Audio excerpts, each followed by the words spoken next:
everybody, and welcome to Love Talk. My name is Angel D. Thomas, and I am your host. Love Talk is an online platform that provides tools, resources, and networking intended to inspire individuals to be the best version of themselves. Welcome to Love Talk, y'all.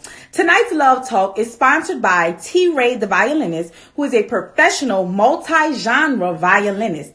He is the definition of style, class, and confidence. He is from New Orleans, Louisiana, and travels the world sharing his talent, leaving a lasting impression. Y'all make sure y'all check out T. Ray the violinist at T_Ray the violinist on Instagram, and his website is traytheviolinist.com. Thank you for sponsoring this week's Love Talk. Y'all, this month on Love Talk, we are supporting Black-owned businesses. If you have a Black-owned business that you would like to be featured on Love Talk, y'all slide in my DMs and we will make that happen. Joining us tonight on Love Talk is Mr. Barry Ward, who is the owner of BOC Financial Education Services. Let's add him on now.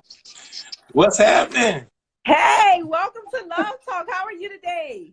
I am doing absolutely amazing. How about yourself? I am doing well. Thank you so much for being a guest here. We are so excited, y'all. Tonight we are going to talk about credit.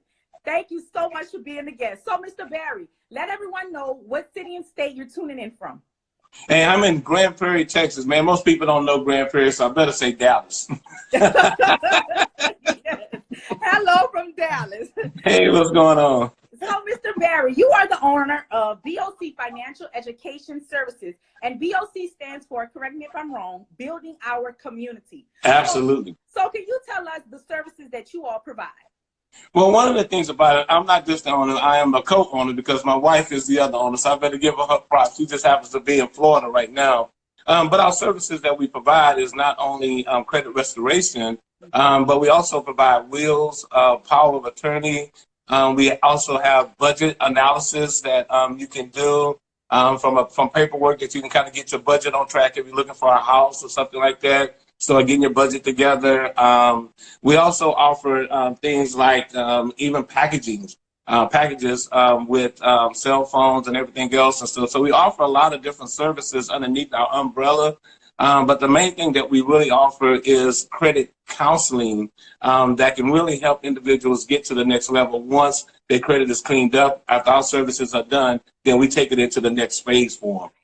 Yes, and let me say this. Anybody watching, if y'all have any questions, y'all type them down below in the comments, and we will get to all the questions. This is y'all's opportunity. He knows a lot about credit, so y'all ask away.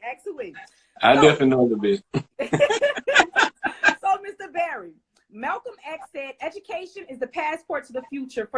For tomorrow belongs to those who prepare for it today. So here on Love Talk, I want us to get educated on credit. So when we all log out of Instagram tonight, we all will have learned something here on Love Talk from you. So some things I think we should talk about, correct me if I'm wrong, are inquiry, interest rates, how to prepare for a credit report to be approved for X, Y, and Z. Absolutely. Steps to repair credit, and knowing what to remove and what not to remove on a credit report.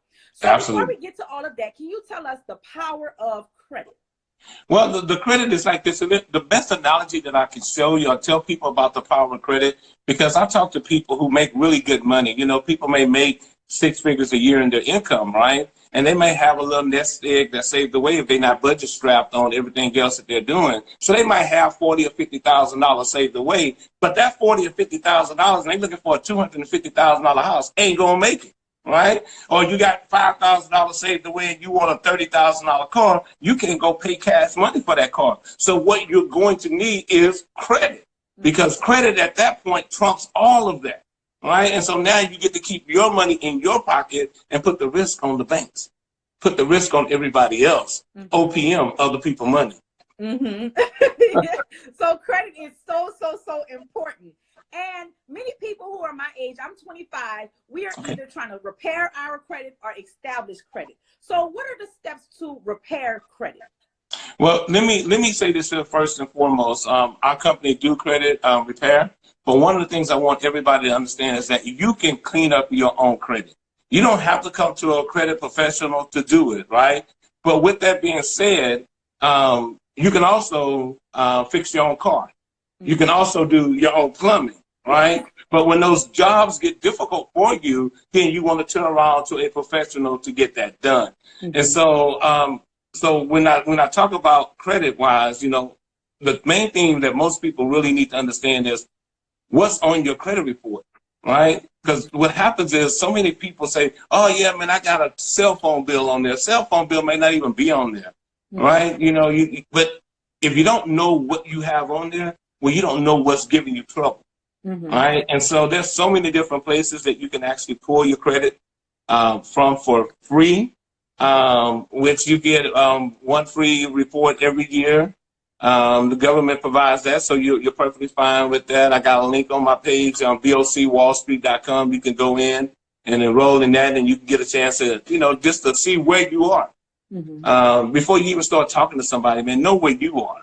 And a lot of people talk about being scammed by so many different credit repair companies that they are afraid, especially our people, right? Our people are really, really afraid to go and allow somebody to do their credit, because they've been scammed so much. Well, a part of the scam is the fact that you, the customer, don't know what's on your credit report, what to expect. You don't get a full understanding of what's going to happen. And so that's really key to me. I think that's the first step, is just understanding where you are with your own credit, know what's on there, so that you, when they're talking to you about what they're going to remove, you can have an intelligent conversation about those things being removed. So that's the key first step, know what's on your credit report. And most people don't know how to read it, but you know what? Once you get to it, there's so many things that diagrams show. You know how to read the name of that account. Hey, I didn't mean to bore your audience so much that they just shut me off. So what happened? We like this information. So you were saying the first step was to know what is actually on your credit report. Yeah. I think that's very important, to make sure you understand what is exactly on there, so you know when someone tells you a price point for something, you understand what they're saying, and not just saying a cookie cutter price point and then boom, you're mad because you done paid all this money for some credit restoration, and you're like, man, I only had one thing, but that one thing could have been a repo, right? Or a lot of companies now do it no matter what's on there. They just charge a base price point for your credit. So you knowing what's on there, to me, is the very first step. And I think the very second step is just to do the research on your companies, because nobody is perfect, right? Because when you go back in and you look at Google reviews, and Google reviews might have that person at a 95%, right? If they've been in business long enough and people have been doing their reviews, they may have 5 negative ones. But you got to sometimes research those negative comments, right? Because the biggest failure that happens in credit is the fact that people don't complete the operation.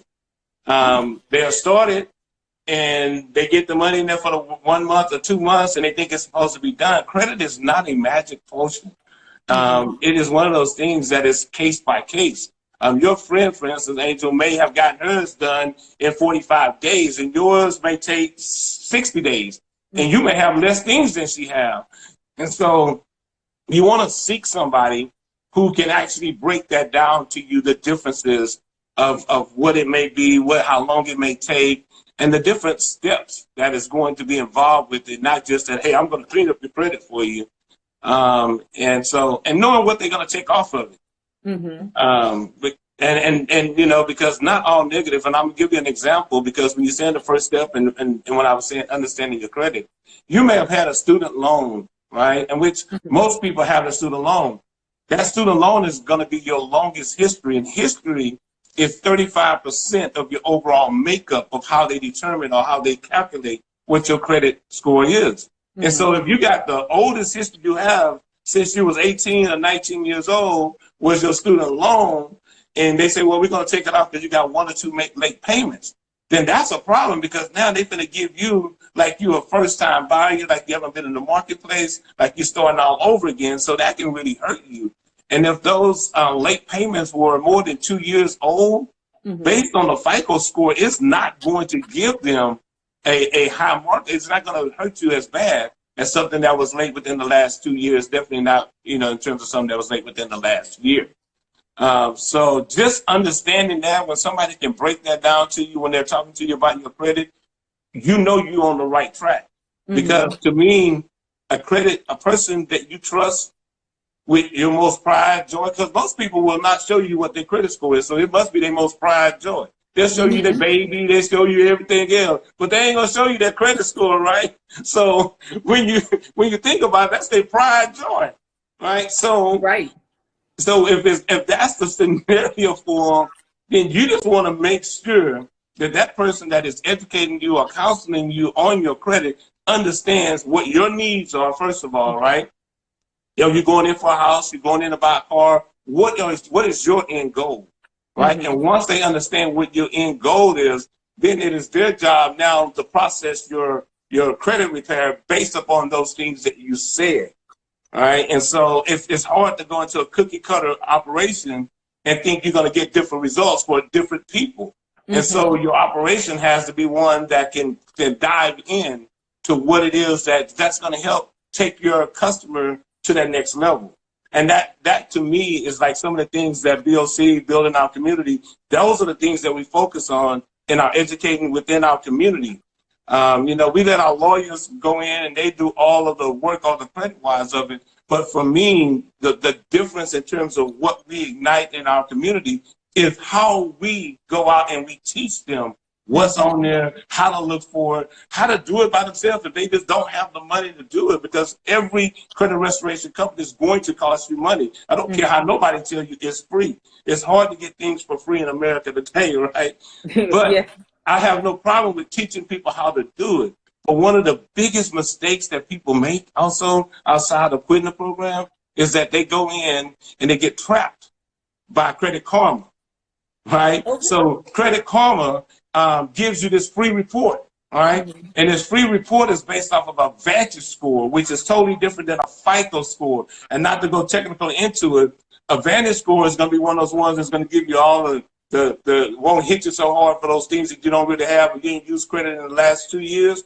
Well, a FICO score is going to look at your last 2 years. And if you've really been buying stuff, you're going to have a real strong score. And so when you go into that dealership or you go out to go get that credit card, you're going to be seeing the true reflection of what they're looking for is that FICO score. I had people as a finance manager, they were walking the dealership. Well, Credit Karma say I'm a 680. I said, yeah, but this FICO say you're 520.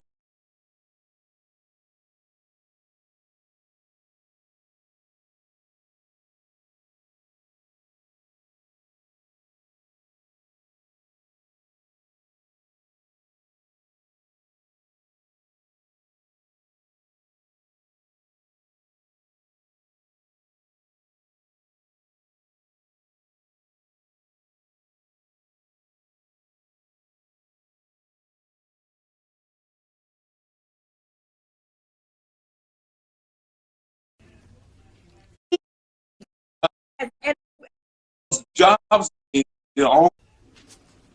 Welcome back to Love Talk, y'all. Love Talk.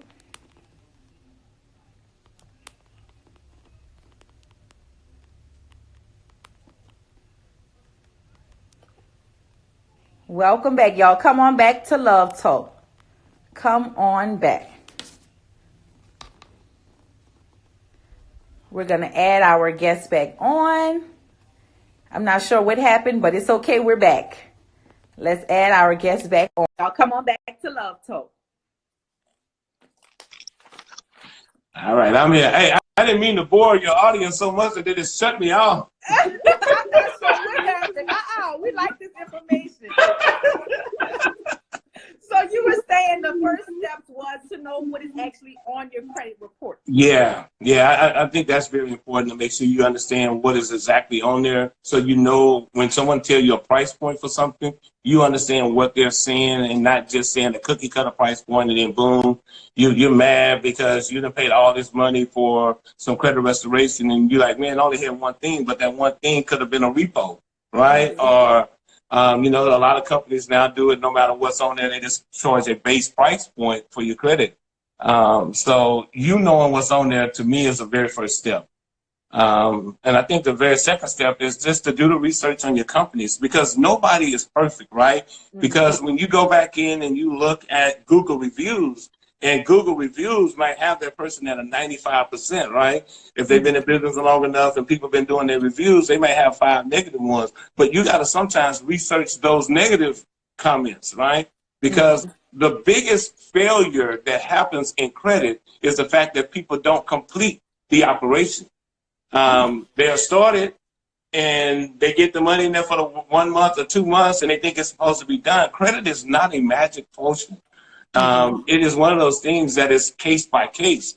Your friend, for instance, Angel, may have gotten hers done in 45 days and yours may take 60 days. And you may have less things than she have. And so you want to seek somebody who can actually break that down to you, the differences of what it may be, how long it may take, and the different steps that is going to be involved with it, not just that, hey, I'm going to clean up your credit for you. And knowing what they're going to take off of it. And you know, because not all negative, and I'm going to give you an example, because when you're saying the first step and when I was saying understanding your credit, you may have had a student loan, right? In which most people have a student loan.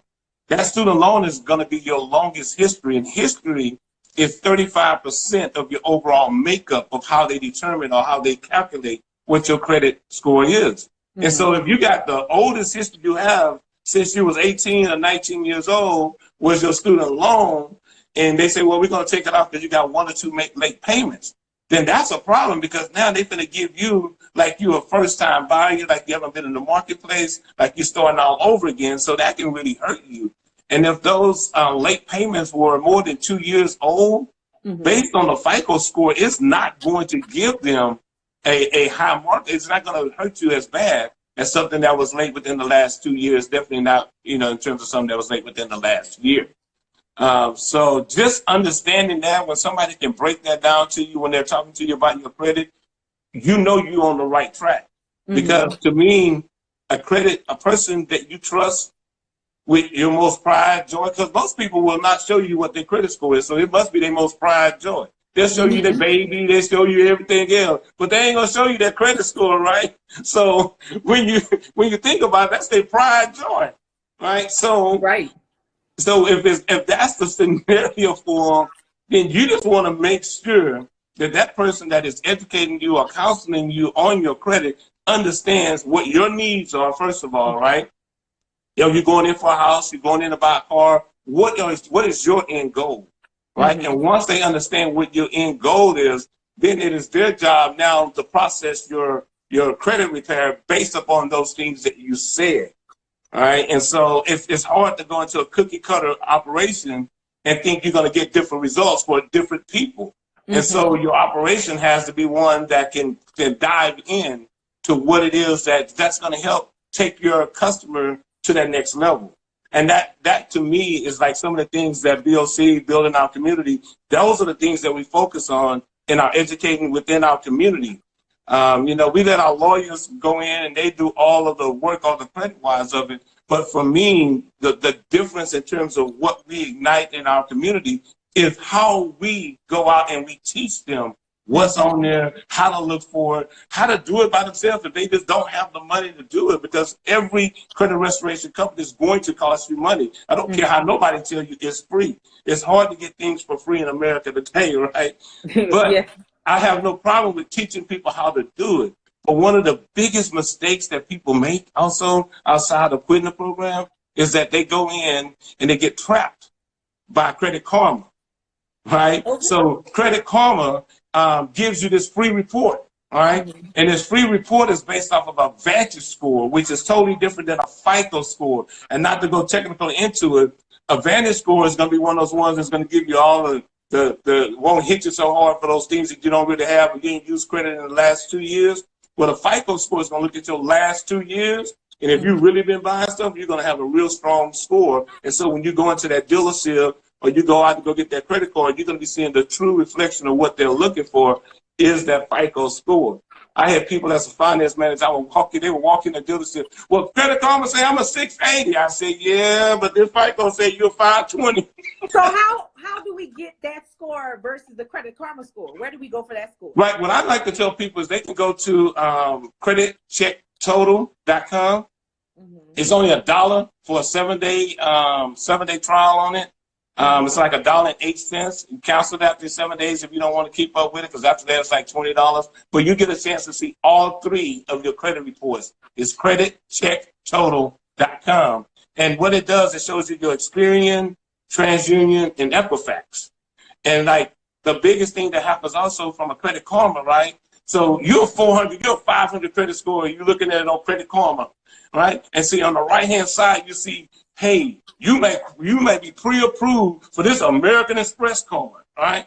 Well, the moment you go in and you click it, even if you don't fill out the application, well, Credit Karma just got paid. That's how they get paid. That's why it's a free service, right? Because they got all the advertisement on the side, and every time you click one of those advertisements, then they're getting paid.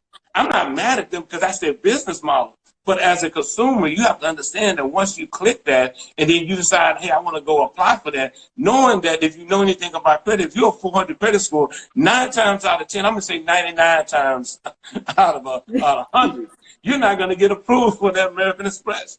But they bait you in because they say, suggested, you may, right? Look at those words, not those words that you are pre-approved, right? You're pre-qualified. Your scores look like you may be a 77% match, right? That doesn't mean that you're going to get approved for that card, but it means that now it's going to be another inquiry on your credit report. But the thing that Credit Karma does is that they give people a chance to really kind of gauge where they are. They don't have to be accurate. They don't have to be up to date because they're not getting paid for it, right? Where other companies are paying Equifax, TransUnion, and Experian, all those companies there to keep things on the credit report, right? Well, they're just another source that say, hey, I just want to be able to pull what I can get from public records, and this is how we're going to do it. But and let me ask you this. Uh-huh. Does checking your credit score hurt your credit score? It does if you go to a dealership, right? Or if you go apply for a card and they tell you what your scores are. Anytime you apply for credit, it does. But anytime you go to Credit Check Total, even Credit Karma, any of these services like this, that is not a hard inquiry. That is what you would call a soft pull on your credit report. And so sometimes you hear dealers say, oh, I'm not going to pull your credit. It's just going to be a soft pull. Mm-hmm. That's a lie. That's a hard pull on your credit. Once the dealer does it, that's a hard pull. You will see the inquiry. What about a phone company? A phone company can do a soft pull, right? Okay. Phone companies have an ability to be able to do soft pulls. The electric companies, they can all go through and have a soft pull, just based upon the type of business that they have. It's unlike any kind of automotive dealership. When they go out and pull it, they're going to go get this credit for you, and it's all based upon credit. Makes sense. Yeah. So for anybody who doesn't have any credit at all, what are the first steps for somebody to establish credit? The first step to establish credit is that, if you got a bank, right? If you got a bank, I always tell people, you can go out and start establishing credit with your secured loans. A secured loan is basically you going into, for instance, Wells Fargo was your bank. You can go into Wells Fargo and say, hey, listen, I want to open up a $300 secured loan. And what that does, it takes the $300 out of your personal checking or savings account, and they hold that $300, right? Some of them might charge you like $310, a processing fee or something like that. But now that $300 is available to you on a credit card, which will be used as a Visa or a MasterCard. The key thing that happens when you do that is that card will report to the 3 credit bureaus every month, thus establishing you some credit history in your payments. And typically, most of them after 6 months to a year, they will allow you to go away from the secured part of it, then open up your card. Now they take the label of secured off of their stuff. That's one of the ways. My boys, when my boys was growing up, they were like 16 years old. I had all of them on my credit cards, right? I had them on my cards. And my wife, we had them on our cards, establishing their credit. Because see, that's what people who are outside of our race, that's what they were all doing, right? It was so crazy. I was in a dealership and this kid comes in. He's like 18 years old, not lying. I can't even make this up. This kid got like 12, 13 different things on his credit report. I said, dude, you 18 or 19 years old. How you have all of this here, right? My first thing, that was about 20-some years ago, and I'm looking at this thing, and I'm like, what's going on? He said, yeah, my parents put me on it when I was 16. I said, that's what I'm going to do. So being able to add your kids on your credit report, because that's called an authorized user line, right? Mm-hmm. They never get the credit card. Now, my sons never, trust me. They did not. They did not get the card. Now, them little jokers, they would have been buying everything. But you have access. They just are added to your account. What that does is gives them. If I had that card for 5 years, it instantly gave them 5 years of history, and their payment is 35% of it. Now you go in to go apply for something. If you got a secure card, that 5 year history, your scores could possibly be over 700. Now, you're not strong, but some places just go by numbers, like credit unions. They just like to see your score. So they might turn around and give you, instead of having an 18% when you go in and buy a car, they can turn around and give you something where around an 8 or 7, even though you're still a first-time buyer. Absolutely amazing way in order to start building your credit really, really fast.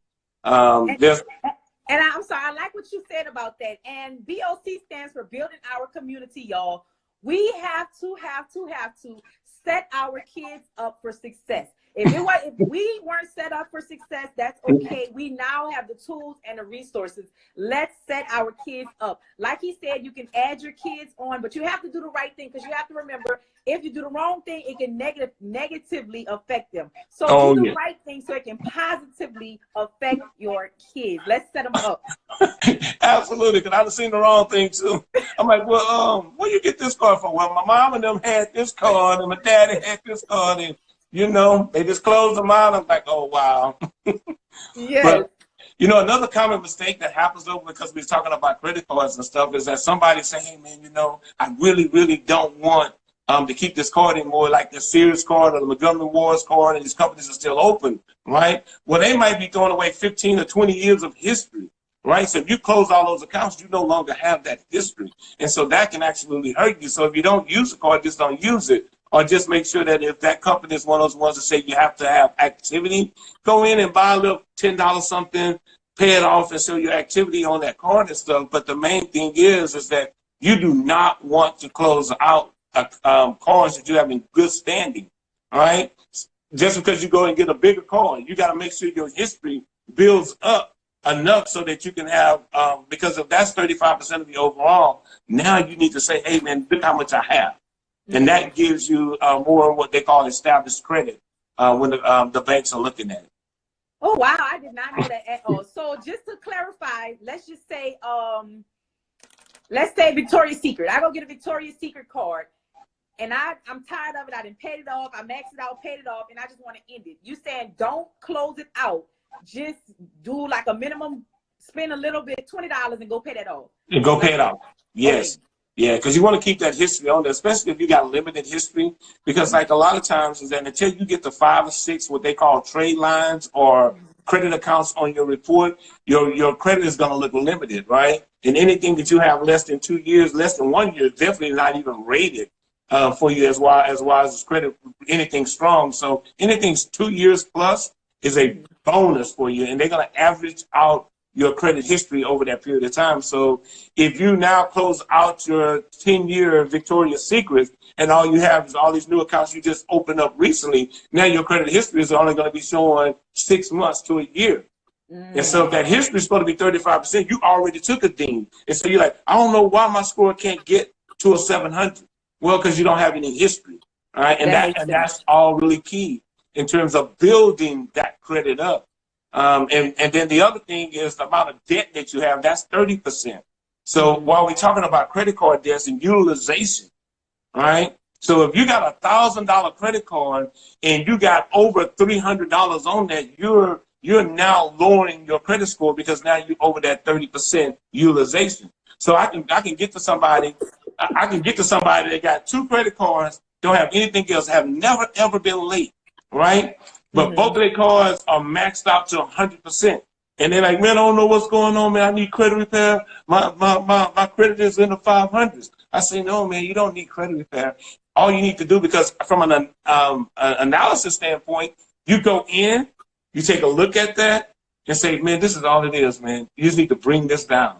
You need to bring this down to 30%. I like to have my clients take this down below 6% because that's the optimal utilization. And it's only on the credit card that they're looking at that utilization and stuff. And so you bring those credit cards down, and now you're going to pop your score. Your score, if those are only 2 things you have on there, and you've had them for a while, I'm pretty sure your score is going to jump over the 700s based upon those things that I've seen of other people's files over the years. Just that Wow, simple. I needed that, Mr. Barry. I'm laughing because I'm laughing at myself. I need to watch that utilization. So while we're talking about credit cards and all of that, I want us to talk about interest rates. So what are interest rates? Interest rates is the amount that the bank is charging you for loaning you that car or loaning you that money, right? And so those interest rates that they're bringing in are all based upon your payment history to people in the past. And so they're using your past credentials to say how much they want to loan you and what the rate that they're going to loan you on. So it's basically saying if you go borrow $100, I want to get $20 in interest back on it, you know, whatever that rate may be. And so your main thing is that you don't want a high interest rate. That's not one of the things you want to strive for, right? You don't want to strive for a high interest rate. You want to strive for a low interest rate, meaning that a great interest rate, like for an auto loan right now, you used to get the 1.9s and stuff like that. There's very few of them out there. But anything between the 2% and 4% on a car is really good. It also affects you when you get approved for a credit card. Right? So you can go out and get approved for a credit card, but some of these credit card companies are like what I would call third-tier banks. And what they do is give you what they call the entry program. So they give you a credit card, they charge you a monthly fee, but your your yearly fee for it, but your interest rate on these cards, whenever you go charge something, could be like 29%. 28%, right? Versus if you had really good credit, that interest rate on that card may be anywhere from a 6.9 all the way to a 14.9. So that difference is huge, right? So the cleanest way that I can show you the difference in the interest rate is in automotive. So you go out and buy a car at $20,000, right? You finance that car over, let's say you finance that car over 6 years. That $20,000 car, based on an 18% interest rate, could cost you somewhere around $500 a month. That exact same car, if I put you through my program, get your credit right, get your scores back up to your 680s and above, 700s, I might be able to go back in and get you a 4% interest rate. So you come in with a 3 or 4% interest rate. Now you're looking at the exact same car that you're paying $500 a month for because you could afford $500 a month. Well, that exact same car would be somewhere around $350, $325. So now that's $200 savings. You say, oh, $200 ain't much. But multiply that times 6 years. It adds up. $200 times 72 months. That's over $15,000 in what I call ghost money that you've already you just given it because you can afford $500 a month. So most people jump out there and don't even worry about what the interest rate is. They just want to drive that nice car. But that nice car is costing you almost time and a half, almost double than what it should cost you if you were being smarter about making sure that your credit was on point. And that just goes to show you how important credit is. That's the power. Yes. No ghost money. That's right. For anybody just tuning in, you're tuned into Love Talk. Love Talk is an online platform that provides tools, resources, and networking intended to inspire individuals to be the best version of themselves. Tonight we have Mr. Barry Ward Sr., who is the co-owner of BOC. I gotta add that. Yeah, you gotta get the wife in there, Veronica in there. Financial Education Services. Yes. So, Mr. Barry, how do you prepare a credit report to get approved for X, Y, and Z? Whatever it is you're trying to get approved for. Right. And so when I was talking about when you're trying to find out what someone's goal is in terms of what they want to house, if somebody came to me and said, hey, man, I just need to get me a car, right? And so now if I'm going back in there, I'm looking at their credit report. And for instance, if they had a car in there before and they had that car paid off, it goes back to that same theory when we talk about the student loans, right? If you had a car that was on your credit report that was already paid off, right? You owned that car. You no longer own it now, but it showed that you paid it in full. And you're worried because you got some late payments on there and stuff. And so a cookie cutter operation would go in and remove all of the negative stuff that's on your credit report. But for me, if I'm building because I know he's trying to go out and buy another car, I want to leave that one on there, right? Especially if the last time he was late was over 2 years ago. That's okay. Because he's still getting major credit for it because when he go do his automotive pull, because automotive has a model that they have to look at just like a house has a model. And so for them, it's going to be a more emphasis on his automotive pass, more emphasis on how he's paying his credit cards. And like if you got medical bills that are on their credit report, That's not a concern of this. That's not a real main thing that they're worried about. And so they're not going to deny you because you got the medical stuff on there. Your scores will deem you a little bit on your interest rate, but you won't get denied. But if you got medical stuff, and for instance, if somebody's going out and they want credit cards, well, if they got all this medical collections and all of that, they're not going to get approved for that credit card because they're looking in their scoring system, they're looking at all of those things. And if you had past credit cards, they're looking at your utilization, look at how you pay for it, and they're looking at your collection. So the medical bills will play a bigger part on that point, especially since they go into that worst term on your credit report outside of repo and foreclosure is collection, because it's the most recent thing. If y'all have any questions, make sure y'all type them down below. Now, Mr. Barry, this is just a random question that I have. So, Okay. you know, you go to the hospital, you get that bill. This might sound dumb, but this is a real question. You have to pay those bills off? Every debt that you owe, you have to pay. You are technically required by law to pay it.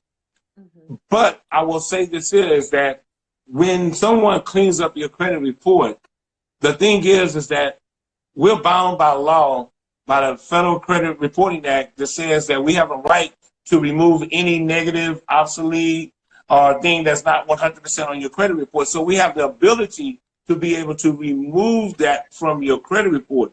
That doesn't mean you don't owe the credit report. I know a lot of times you see people say, oh, I get it up there, you don't owe it. No, you owe that debt, right? There's a certain way that you go about doing it now, because now you might have a little bit more time because it's not impacting your credit report, but you do owe it, all right? You do owe that debt. But some may, when you remove it off, they may not ever send you a bill again, right? And so if you ain't thinking about it, you good. But you do owe the debt. But once it's off your credit report, now you're able to go out and refinance the car, refinance the house, get lower interest rates and stuff like that. So now you may have more free cash in order to go pay those things where you didn't in the first place. And look what somebody says, should you accept a credit card for under $5K? Yes, absolutely. Because it's hard for most people to get to $5K, especially when they're first establishing their credit. But you want to look at, too, is that how many credit cards you have. You don't want to go open up 20 different cards and all of them got all these different limits on it and stuff like that, whereas you can maximize it to one that may have a $5K on it, one that may do a specific store. But I normally try to tell people to work towards having more of the cards that they can use everywhere and not like the store-specific ones. But the store-specific ones are really good ones to really start establishing your credit, because they're trying to get people in. And stop always trying to get the 20% savings they tell you when you try for a credit card, when you're trying to go into Victoria's Secret. They say, get this card, I'm going to give you 20% off. Well, if you get that card and you get approved, it's going to be at 26% interest rate. So they're going to get that little 20% right back. Mm-hmm. So just know your credit, know what you got to do and stuff. And if you can go get a MasterCard, I would prefer to tell you to go get an outside bank or credit card, credit union's MasterCard, a Visa card, or American Express, and go and buy that stuff from the store, because they're going to give you more availability and stuff. I saw Walmart. Man, I don't want to hate on nobody. I mean, but this is just real. I had somebody credit, man, they had a Walmart credit card, right? Mm-hmm. The Walmart card, they only had one other card on their credit report, right?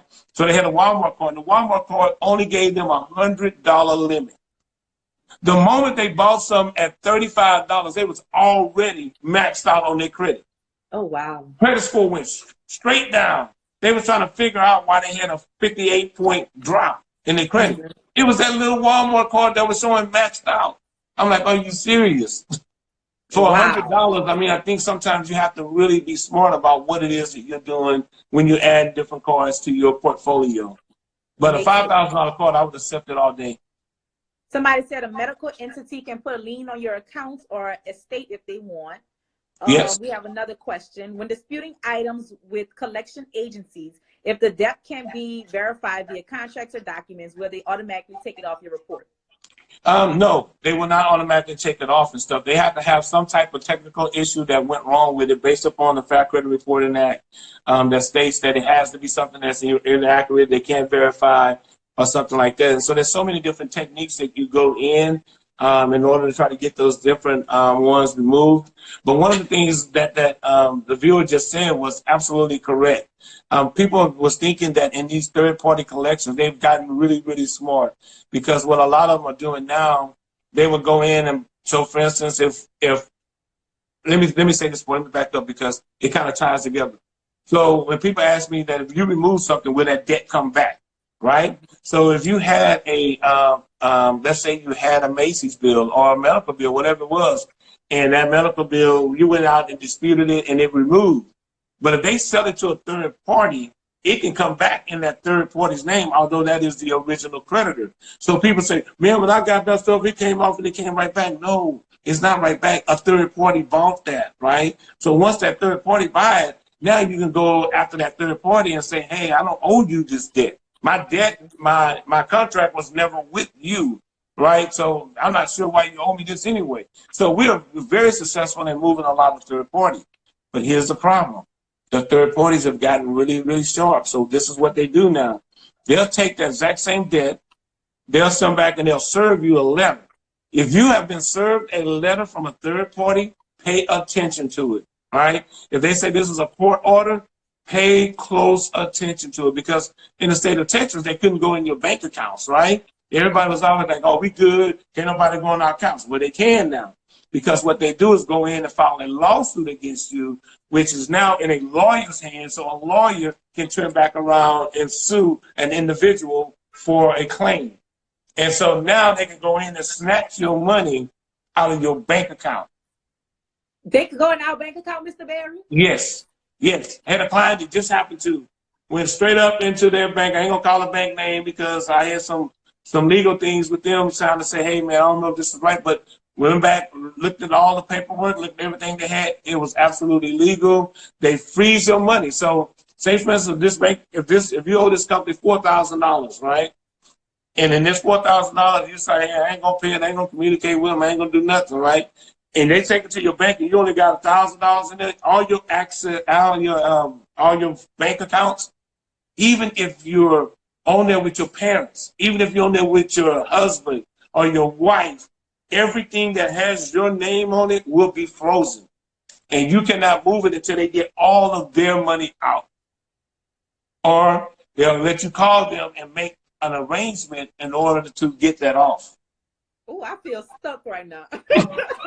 Somebody said, what happens when a medical bill is bought by another company? I think we just answered that. Yeah, right?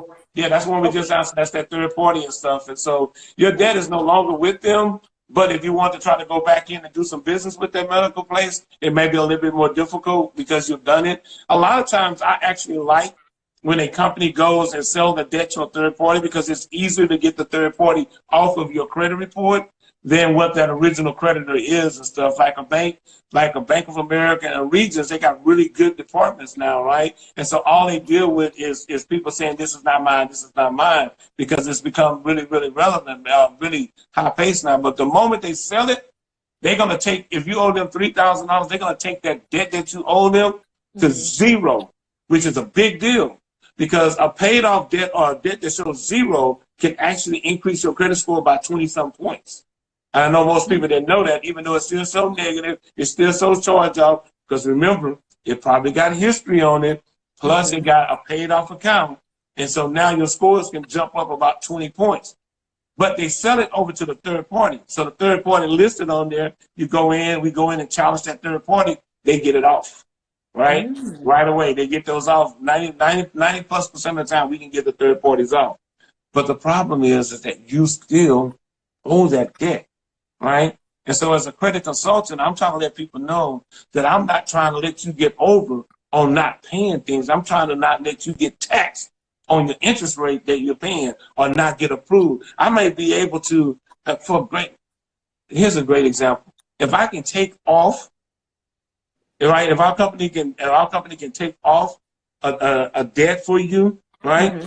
And now your credit looks good. You can now go get you a credit card. You may even get approved for a $10,000 card.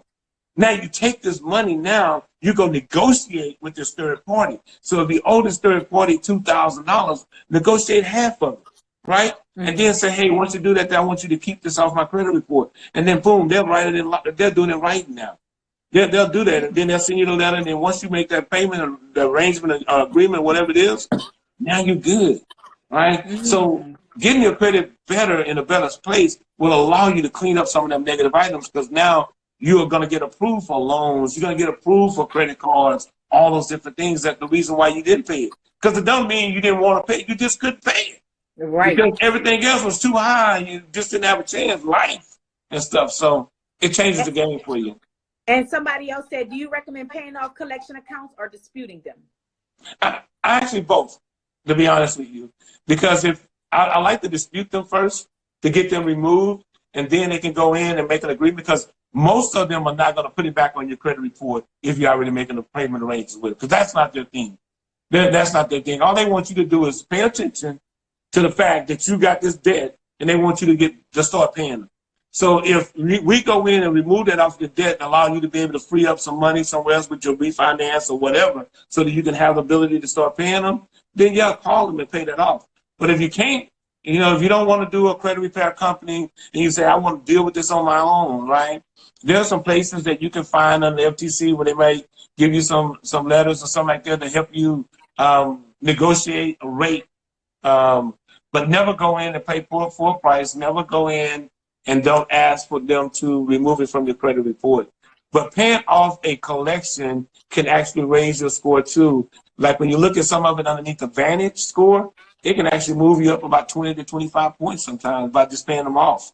On the FICO score, it moves it up a little bit, but it's not as aggressive as the Vantage, just based upon how Vantage score does it. But there's a lot that you can do with that. But definitely, I say I do both. I do both with it.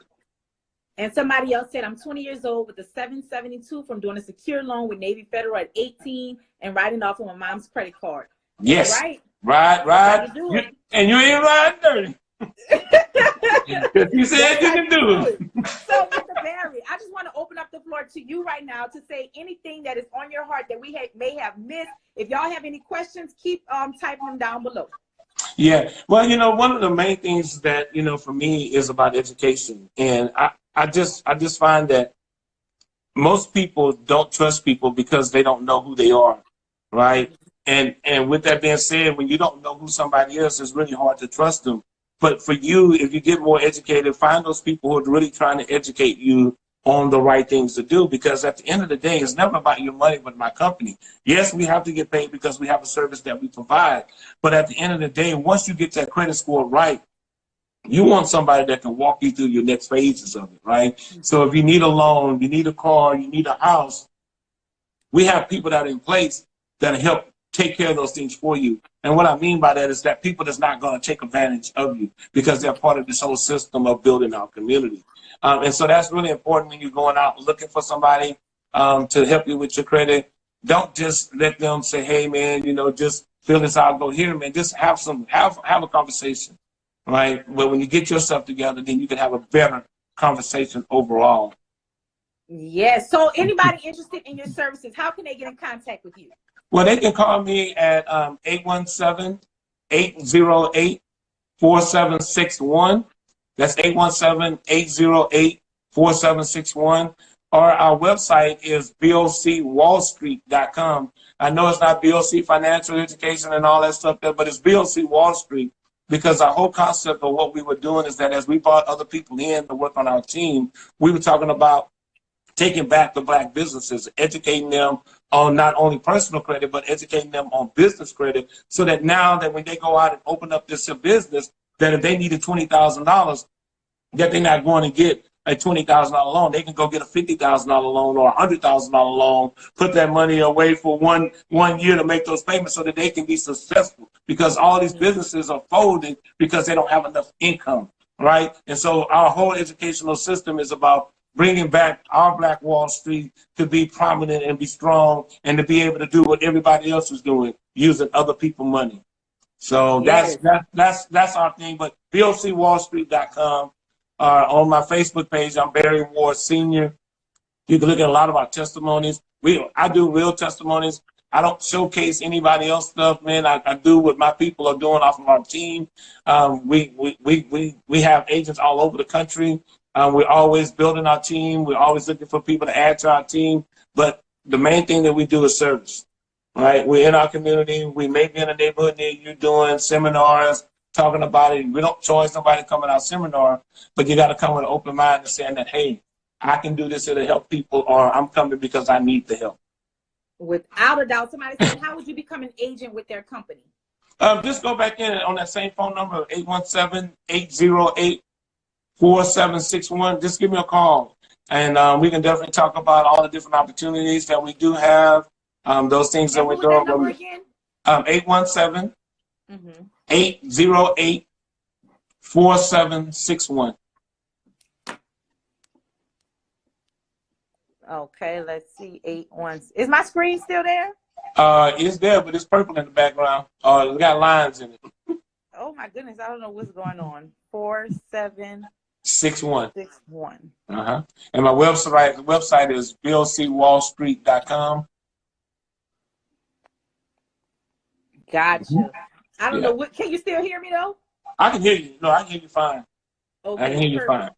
Y'all make sure y'all check out Mr. Barry. He knows what he is talking about. I'm not sure what's going on with my screen, y'all, but I'm still here. That's his number posted right there. I'll have all of his information posted on my page as well. Y'all, let's take advantage of all of these opportunities that are being offered to us. We have to educate ourselves. It is very important that we educate ourselves and build our community. That is so important. So, Mr. Barry, I just want to thank you so much for being a guest here. And before we go, I ask all of my guests, what is the philosophy that you live on and stand by? I stand by just being true to people, being real, and making sure that people understand that who you are. When they know who you are, then you can be everything you need to be for them. So we stand on that. Our principles are real. There you go. I see you back, right? Hey. Yeah. But our tagline, you'll see us saying hashtag we move different, because we think that everything that we stand upon is the principles that we stand by in business wise and helping people grow to the next level is genuine and is real. And so if we don't stand by nothing, we don't stand for something, we'll fall for everything. So definitely trying to stand up for our community and trying to do some things that's going to help people get to the next level. I absolutely love it. And I learned so much myself. I hope our viewers learned a lot. I know they did. We had a lot of questions. Y'all, if y'all have any more questions, make sure y'all contact Mr. Barry. He is here to help. And also, I want to thank T-Ray, the violinist, for sponsoring this week's Love Talk. If y'all are interested in sponsoring, DM me. And Mr. Barry, also, thank you for kicking off supporting Black-owned businesses with Love Talk. We're supporting Black-owned businesses, not just all month long, forever, but I just want to capitalize on all of these Black-owned businesses here on Love Talk. So if you have a Black-owned business that you want featured on Love Talk, just slide in my DMs and we will make that happen. Y'all, we have to get our credit right, know the importance of credit, and make ourselves knowledgeable of what's going on. Again, thank you, Mr. Barry. Thank you. Yes, I want to be an agent. Yes, yeah. You want to be an Yes. Yes, become an agent. Yes, thank y'all so much for tuning in. Y'all be bold, y'all be beautiful, y'all be you. Good night.